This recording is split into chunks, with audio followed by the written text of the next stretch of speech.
My name is Henning Gross-Roos-Kahn, and I'm very delighted and very happy to be able to, well, introduce Madhavi Sunder, our guest for this evening. So Madhavi is going to present and talk on IP as theft, ethical acquisition, property, and provenance. Now, normally, at least in IP circles, we rather discuss whether taking IP is theft. And now it's very interesting to hear a slightly contrasting perspective, perhaps indicating the extent to which we have probably designed an IP system so that it can take from the commons or things from what others might think to be perhaps theirs. Anyways, Madhavi has been working on this for a long time. Her article about the romance of the public domain, together with Anupam Chanda, has been sort of instrumental in this domain. And I'm very, very grateful to have you here. Madhavi, the floor is yours. Thank you. Well, thank you so much, Henning. Thank you, Jennifer. Thanks, Daniel, for all of your help. And thank you to the Center for Intellectual Property and Information Law here at Cambridge. This is my second visit to Cambridge University.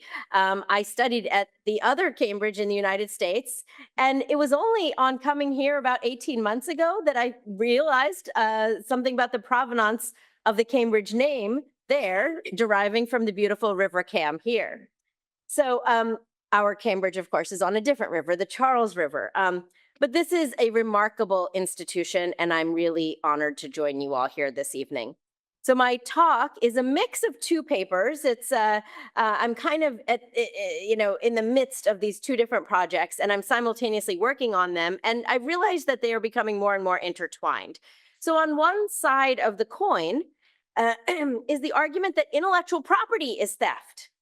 As Henning said, not the concept of people taking someone else's intellectual property, but intellectual property as a concept itself is built on taking presumably from the public domain, but often we don't critically examine what is the substance or the resources that we throw into that free bin of culture, and is it really free? So partly we have this one side where intellectual property is theft, I'm going to argue.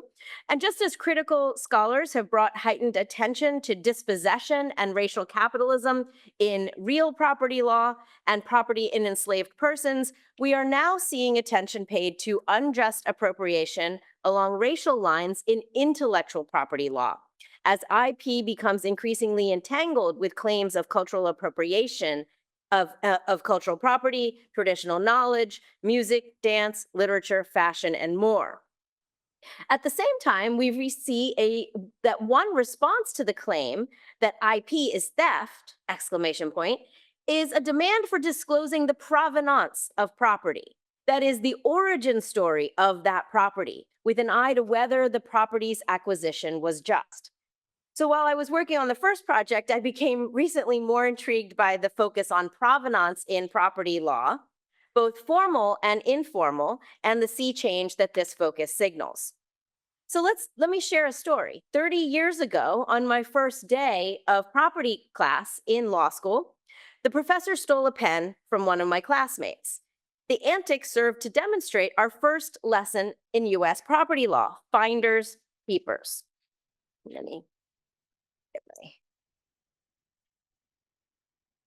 So we learned the adage that possession is 9/10 of the law of property.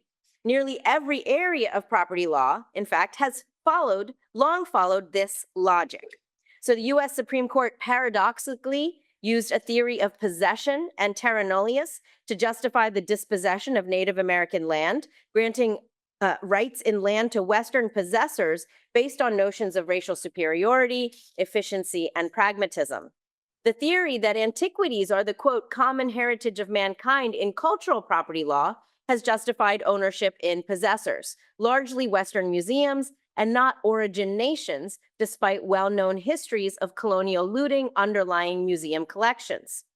The common heritage of mankind argument, too, turns on notions of cultural superiority and pragmatism, namely a distrust of non-Western nations and communities to care for resources. Even intellectual property law has privileged possessors of knowledge, particularly once property rights expire and the work falls into the public domain. As the US Supreme Court held in Dastar, in the case of Dastar versus 20th Century Fox Films in 2003, when copyright expires, another can copy the work with no requirement to identify the original authors. In Justice Antonin Scalia's memorable words, "A search for the Nile and all its tributaries is not required," unquote. So this project that I'm working on now is arguing that this devil-may-care attitude underlying traditional property law may be becoming a thing of the past. The days of don't ask, don't tell in property law may be over. Today, what we're seeing is that in every field of property law, from real property to cultural property, personal property to intellectual property, actors demand to know the provenance of property. The origin story or provenance of property is increasingly relevant to both the ethical and legal status of property. Increasingly, property owners are asked to account for the provenance of that property. How was it acquired? Implied in the demand are notions of just acquisition. Now, while some attention to provenance seems performative, so think land acknowledgements, in many other instances, provenance is becoming a legal standard. Prevalent in the art and museum world, for example, provenance is emerging in many other areas now of property, from disclosure of origin requirements for genetic resources and traditional knowledge in global patent applications to demand for data provenance in training sets for artificial intelligence for large language models, to credit and compensation for unpaid Black creators whose labor drives the digital economy. So this project is arguing that the attention to provenance in property emerges as a response to claims of cultural appropriation. Provenance sheds light on acquisition. Provenance can also promote more just property relations. Where transparency about origins does not necessarily confer property rights, it may spur mutual recognition and benefit sharing. So let me turn first to the emergence of provenance first in the area of cultural property and specifically museum repatriation. So demands for provenance have more often been associated with the art world and museum collections.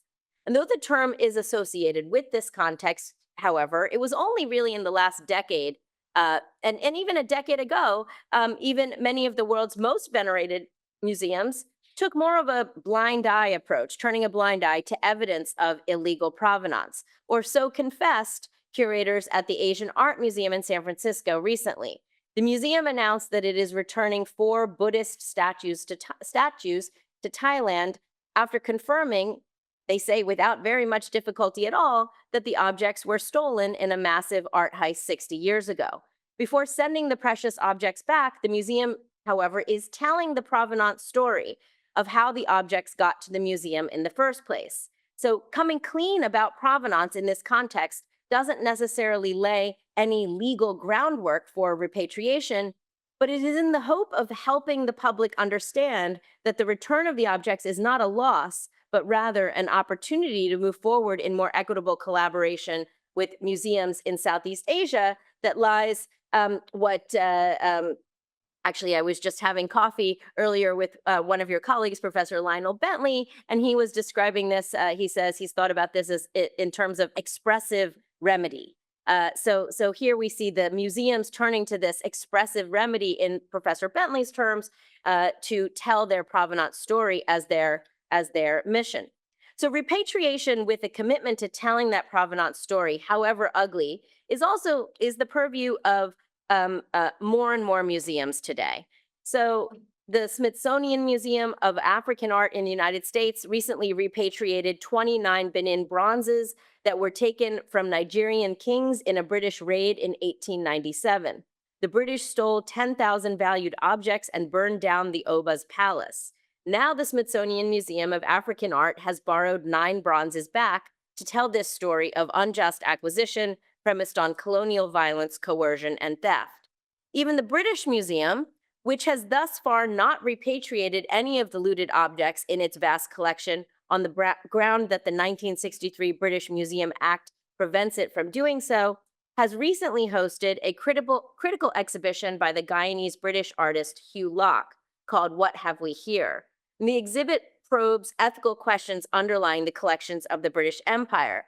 The Locke exhibition demonstrates that there was no question in the minds of the imperial power acquiring collections from around the world. They knew it was loot. Here they are meticulously organizing and counting the loot. Particularly heartbreaking is the story in Locke's exhibit of the provenance of the famed Kohinoor diamond in the crown jewels, which the British Empire took at gunpoint from a 10-year-old Duleep Singh, Maharaja of Lahore, pictured here at an older age in captivity in England. Queen Victoria, for her part, reportedly felt guilty wearing the huge diamond, knowing its violent means of acquisition. Now, to be short, demonstrations of violent, coercive theft of valuable artifacts has not necessarily led to legally mandated returns. But the claims for reparation for such questionable provenance are making their way into courts. So recently, a descendant of two enslaved people who were the subject of photographs commissioned by a Harvard scholar in 1850 for his studies of polygenism, the discredited theory that each race has a separate origin, sued for ownership of the photographs in in Massachusetts state court, arguing that Harvard should not be able to claim ownership in property that was obtained through racial violence and duress. The plaintiff, Tamara Lanier, lost her case in the Massachusetts Supreme Court, which held that, quote, the law as it currently stands does not confer a property interest to the subject of a photograph, regardless of how objectionable the photograph's origins may be. So, though provenance has not necessarily triggered reparation, being transparent about provenance rather than hiding these ugly histories will certainly continue to bolster repatriation claims. Meanwhile, demands for transparency about provenance are making advances, including legal ones in other areas. So recently, there was a signing in the World Intellectual Property Organization of a new treaty after 2 decades of debate and negotiation, a new treaty on genetic resources and associated traditional knowledge. The treaty was signed in May of this past year. So the new treaty notably requires disclosure in patent applications of whether the patented technology relies on genetic resources or associated traditional knowledge of indigenous peoples or local communities. And this is, in fact, the first WIPO treaty to expressly focus on indigenous peoples' rights. So here we're talking about the disclosure of the provenance of genetic resources and traditional knowledge on which the patent application is founded. So while the treaty did not adopt the most stringent remedy for failure to disclose the origins of the resources or the knowledge underlying the patent, and that most stringent remedy would be revocation of the patent, the argument does move the needle in the effort to harmonize disclosure of origin in patent applications around the world. Proponents of the treaty have their sights next set on including the requirement in the Patent Cooperation Treaty, and advocates for the treaty are seeking more disclosure of origin requirements in future treaties covering things like traditional cultural expressions that would include fashion designs, so that this modus operandi of disclose the origins of the underlying resources in new innovations covered by patents or copyrights or trademarks is something that we're seeing very much on the move.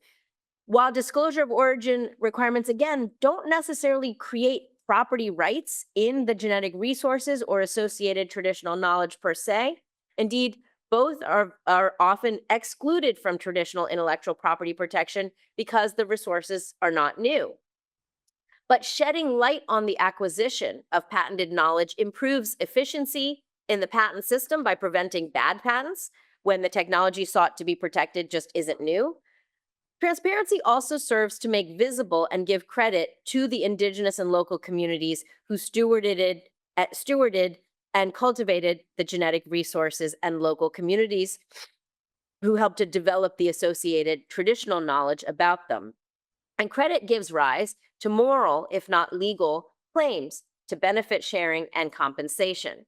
Similar claims for both credit and compensation for mutual recognition and benefit sharing among authors and creators are lay at the heart of a turn to provenance in the context of artificial intelligence as well.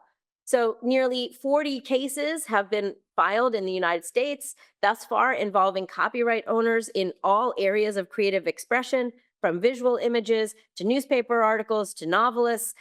These suits allege that companies like OpenAI and Stability AI violated copyrights of authors en masse in allowing millions of works to be copied for the purpose of training large language models for generative AI.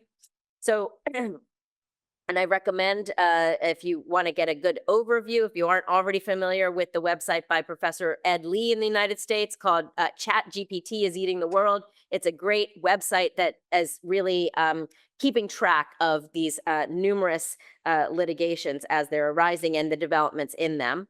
But alongside these cases are widespread calls around the world now for data provenance in this space.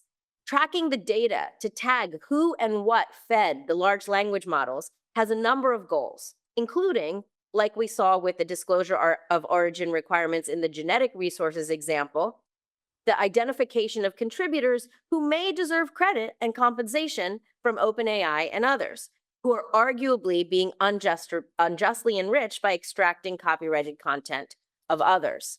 So, and to be sure, there are a number of goals in the call for data provenance. So data provenance really refers to a number of things. So we kind of break it down a little bit. One is labeling AI generated content so consumers can distinguish AI from human generated content. Okay. So this is at the heart perhaps of a recent controversy over the use of generative AI to enhance the actor Adrian Brody's accent in his character in the award-winning film, The Brutalist. So Brody, there was controversy as to whether or not he would actually win Best Actor in the American Academy Awards, which just took place yesterday, because of this AI interaction in his performance, and he won Best Actor. So this is going to say something in terms of it. This is obviously sending a more positive signal that AI, generative AI interaction with human performance and human art is going to be more and more normal and accepted and even awarded. But again, the key aspect of the controversy in this context is more about transparency to know, is this human or AI generated? Provenance requirements also aim to assess the quality or the validity of the data. So we want to know the origin so that others can assess, is this a trustworthy data set? Similarly, data provenance can assist with issues of bias. Was there bias in those data sets, right? So did the data come from biased data sets? But again, tying it back to the broader theme that I am thinking about here, data provenance, make no mistake, is also about identifying copyrighted content on which the models are trained, right? So whose content was relied on with respect to the ultimate value that OpenAI is generating? Is there unjust enrichment in OpenAI's reliance on others' content? So partly this includes the integrity of copyright management systems. So did OpenAI or Stability AI or any of these other AI companies, did they tamper with copyright management system? If they did, that's a violation of the Digital Millennium Copyright Act in US law. But it also triggers questions about, again, credit to the authors whose works are underlying those training data sets and compensation or some kind of remuneration claim once that tag is made. Data provenance in this context also triggers trademark claims under the Federal Lanham Act, which would prevent false designation of origin. So the trademark law would require proper origin to be conveyed and also would prevent endorsement confusion. So, and in fact, we have many plaintiffs. Getty Images is one that is making all of these claims around data provenance in their litigation around against Stability AI, which has taken allegedly millions, copied more than 12 million photographs from a highly curated collection of visual images by Getty Images. So, and again, here, Getty Images is making arguments around data management information being tampered with, also false endorsement when if people think the origin is Getty Images because sometimes their tag isn't properly erased, then that's again false designation of origin, false endorsement, and so there's trademark claims, but at the core is copyright claims over Getty Images owning the copyright in these images and wanting and OpenAI being unjustly enriched by the incredible labor and talent that it takes to curate this particular incomparable collection of visual images. So now, again, an important reason to highlight here in the context of transparency around training data is to identify what copyrighted information is in the training data. So that identification may itself give, and yeah, jump to that, sorry. Yeah, that identification may itself give rise to legal claims for credit and compensation with respect to the inputs, and may also have evidentiary relevance over copyright claims with respect to substantially similar generative AI outputs. So if you can track what content and whose copyrighted content was in the training data, you can have a stronger claim that the output generated by AI might be substantially similar. So it helps to prove access alongside that similarity. And the recent UK consultation on AI and copyright identifies, quote, greater transparency from AI developers, unquote, as a, quote, prerequisite. Transparency is about the material, and the call is for transparency about, quote, the materials they use to train models, how they acquire it, and about the content generated by their models. Again, transparency about the provenance of all of this data. So the consultancy states that it is considering legal requirements, hard legal requirements for transparency or provenance for this purpose. In this sense, calls for data provenance, similar to calls for provenance in the context of cultural property and in the context of genetic resources that we've discussed, are in part also about credit and ethical claims for compensation. And I think it's interesting to note that even diehard defenders of fair use in the United States are having trouble with the issue of whether or not copying for the purpose of training large language models is fair use under US law. While in the past, the case for fair use to extract training data would have been more clear, today we hear parties raising concerns not just about incentives for innovation, but which would have been the singular focus 10 years ago, but now also grappling with issues of fairness, labor rights, and distributive justice. And this brings me to the connection to cultural appropriation. I argue that there is a connection between the emergence of provenance in property that I've been describing that does not turn a blind eye to unjust acquisition, but seeks to look it in the eye, and the rise over the past decade of popular claims of cultural appropriation. So over the last decade, perhaps since Miley Cyrus regrettably twerked at the American Music Awards, cultural appropriation has become a household phrase. Some see critics claimants of cultural appropriation with internet hashtags like #GiveCredit as justice warriors 2.0. Others see such claims as the excesses of call-out culture and self-proclaimed cultural guardians as posing a grave danger to innovation, self-expression, and free speech.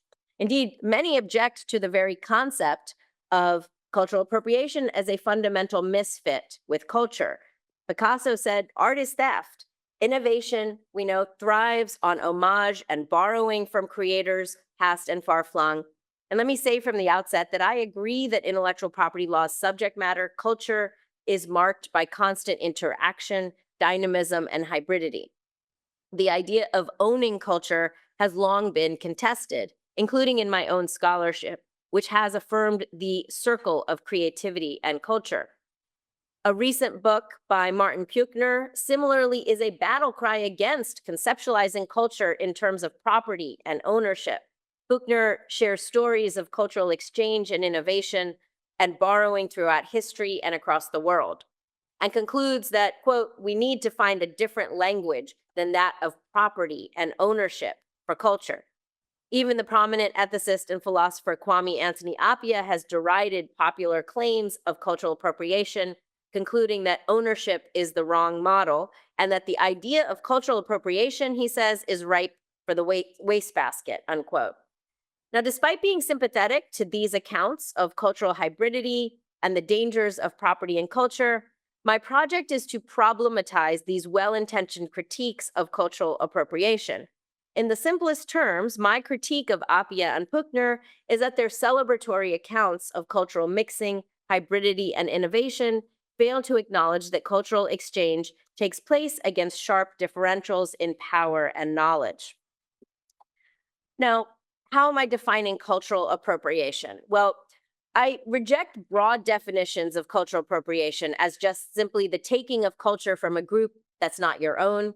This view, I suggest, misunderstands culture as homogeneous and hermetically sealed. So claims of, white women can't wear Chinese gowns, and other some similar such claims, those are not the kinds of claims that I'm talking about, and I reject any kind of notion of property rights in that kind of a context.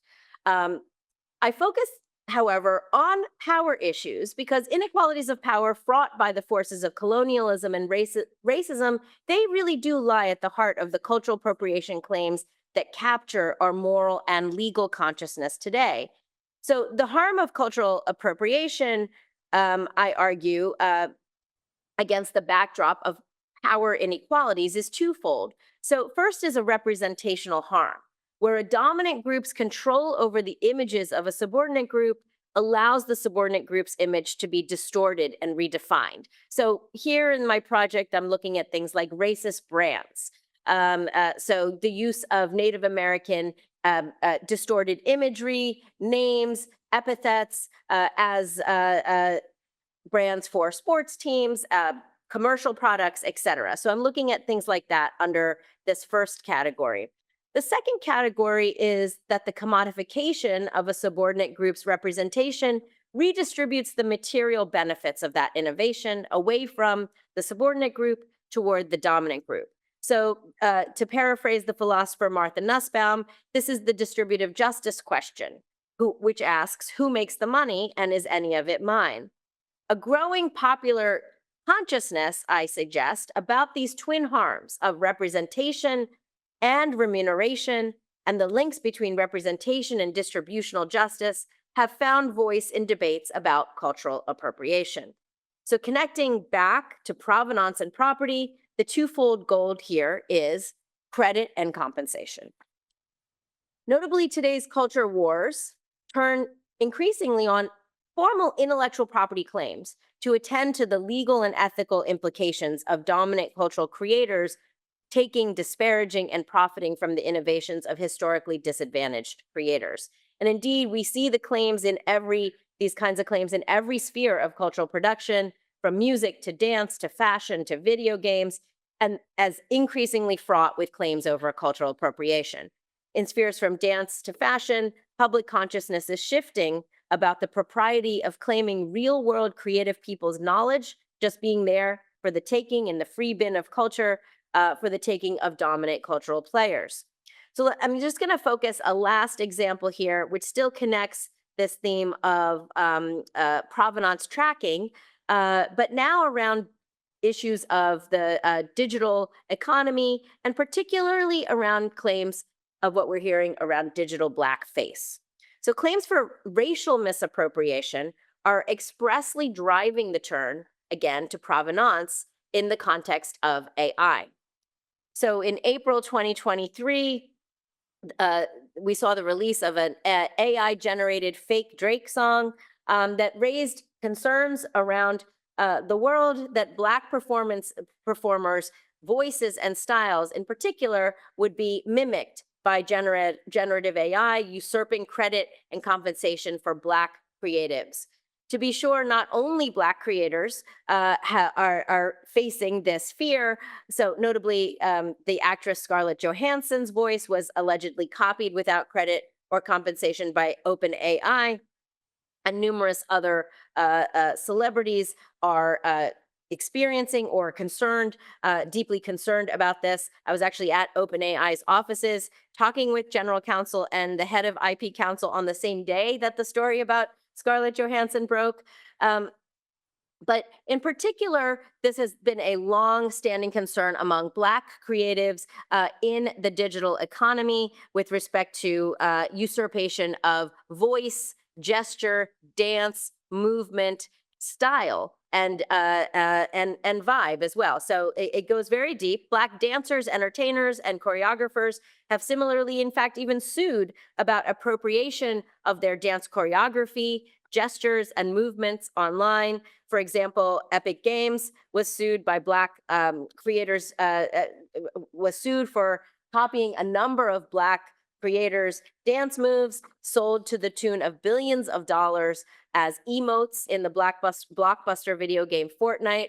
Black creators have also staged a quote, Black TikTok strike to protest white influencers siphoning credit and revenues from Black choreographers' viral dances that they created that others then copy verbatim and become more popular on the platform from that copying. So today, dancing online is sold as a commodity. Again, bringing in literally billions of dollars for companies like Epic Games. A number of individuals who created the original dance moves that were copied by Epic Games without credit or compensation by Epic sued a few years ago. One of them notably is Alfonso Ribeiro. He was the star of the television show The Fresh Prince of Bel-Air in the 1990s. He sued Epic Games for appropriating his signature Carlton dance. A rapper, 2 Millie, also sued on similar grounds for Epic Games copying the Millie Rock dance. They tried to register their copyrights in those dance moves several years ago, and both were denied copyrights in their dance moves. The Carlton dance in particular received a denial of registration from the US Copyright Office, saying that it was a simple routine and not registerable as a choreographic work. So despite the infamously low standard of originality in American copyright law, the Copyright Office said that Ribeiro's dance didn't meet it. The Copyright Office denied his routine, also saying that it lacked a sufficient amount of authorship to qualify for protection. Now, there are good reasons to worry about the extension of copyright to a limited set of dance steps. But given that here we have a situation where a wealthy corporation was still enriching itself based on the creativity of others, I don't know that if it seems so much like an occasion for a victory dance. Recently, the cultural theorist Legacy Russell has talked about the long-standing recurrence of Black movement, voice, dance, gesture being appropriated for the financial and cultural benefit of others. So she say, and again, people like Russell are looking to the concept of provenance as some kind of potential remedy or reparation.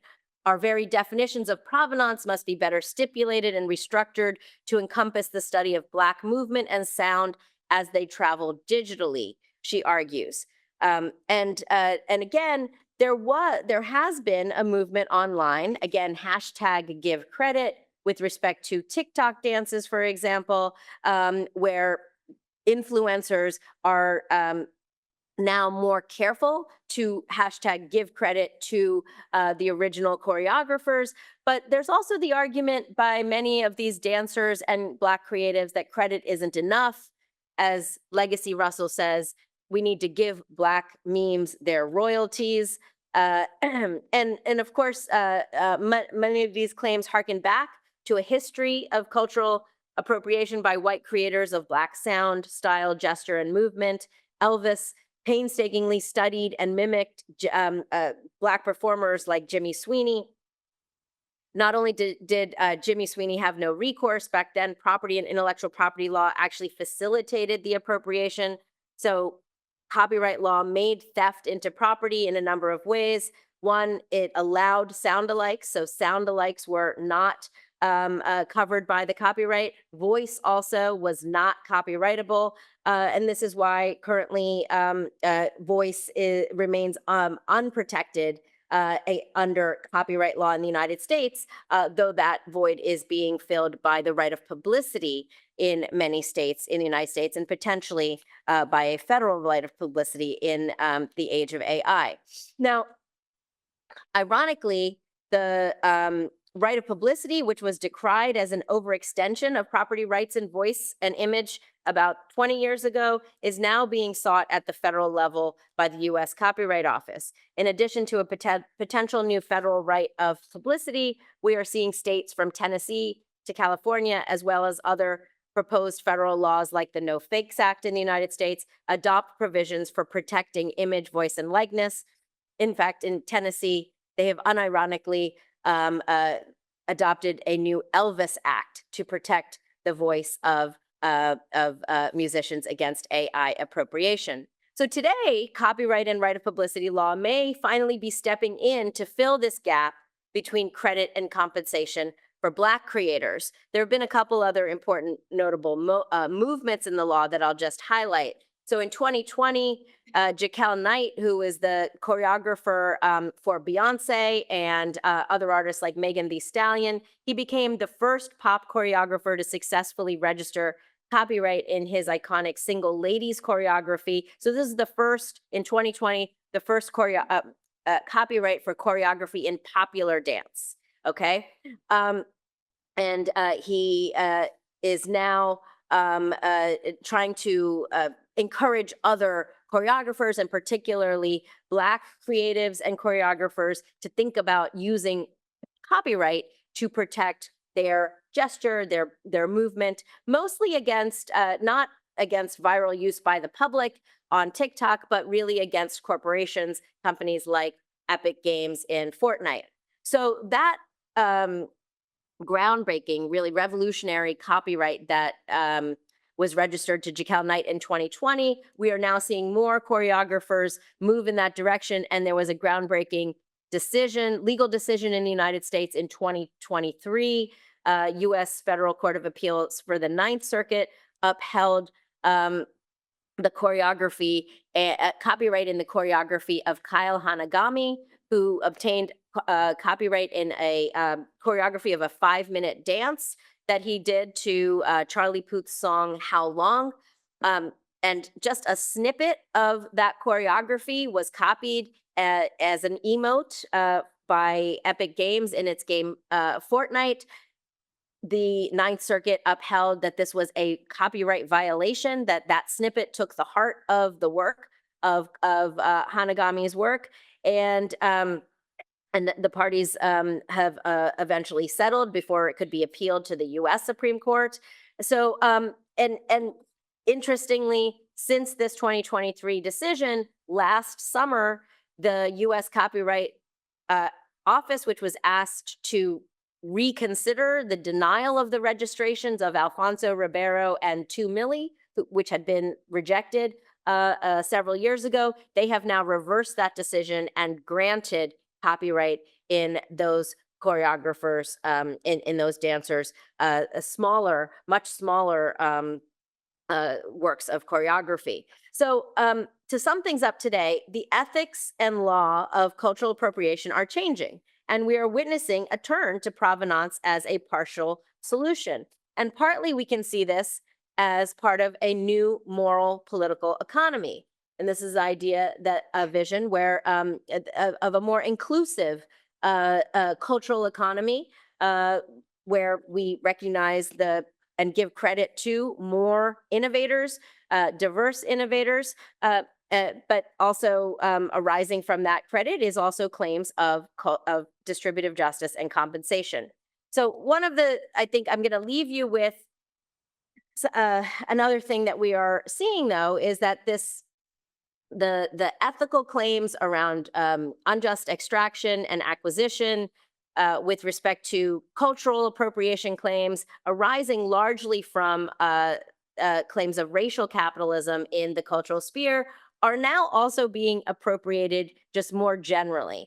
So, in the context of AI, which is hoovering up all of the world's content to train its in its training data sets, we're seeing everybody has a claim for cultural appropriation, right? So, in a New Yorker article that was written after the Scarlett Johansson incident, the author bemuses, perhaps all of internet using humanity will one day receive micro royalties for our small contributions to the digital data trove. Wouldn't it be wonderful if Google Zero ushered in an era of shared prosperity? In a way, we're all Scarlett Johansson, waiting to be confronted with an uncanny reflection of ourselves that was created without our permission and from which we will reap no benefit.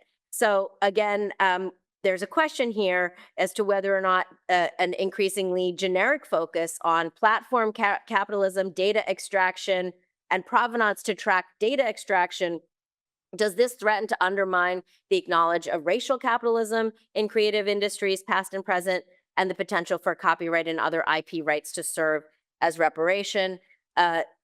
More recently, with the emergence of DeepSeek as a significant game-changing competitor to OpenAI's ChatGPT, we see now even OpenAI claiming to be the victim of appropriation by the Chinese company. So, and again, we're all victims now of cultural appropriation. So I'm going to end there, and it's great to be here. I look forward to conversation with all of you. Thank you.